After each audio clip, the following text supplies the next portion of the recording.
ওই যে নির্বাচনের সময় কে একজন কইল, এবার আমাকে পাঠাও, জম্বের খাওয়া খাইবা, রাস্তাগুলো সোনা দিয়ে বানাই দেব, গরুর গাড়ি চাকার মতো জিলাপি বানাই দেবো, খাইতে গিয়ে শীত হয়ে থাকবা।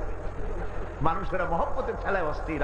আরে মুসলমান, একটা শাড়িতে ভুলে যায়, একটা লুঙ্গিতে ভুলে যায়, 10টা টাকায় ভুলে যায়। আপনারা মনে কিছু নেবেন না তো?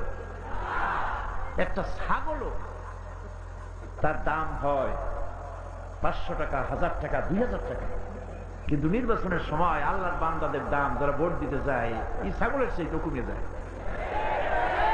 50 টাকা 100 টাকা বিক্রি হয়ে যায়। আপনারা কিছু মনে নিলেন না তো? রাগ করেন না, আমি দৃষ্টান্ত দেওয়ার জন্য দুঃখিত। এটা হলো বাস্তব, এটা আমাদের সমাজের বাস্তবতা।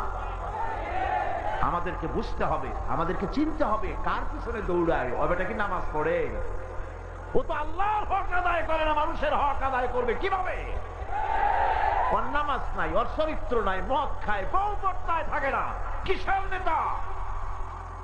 নেতৃত্ব তো সেই দিতে পারে যার দিন আছে, ইমান, চরিত্র আছে, আল্লাহরে ভয় করে।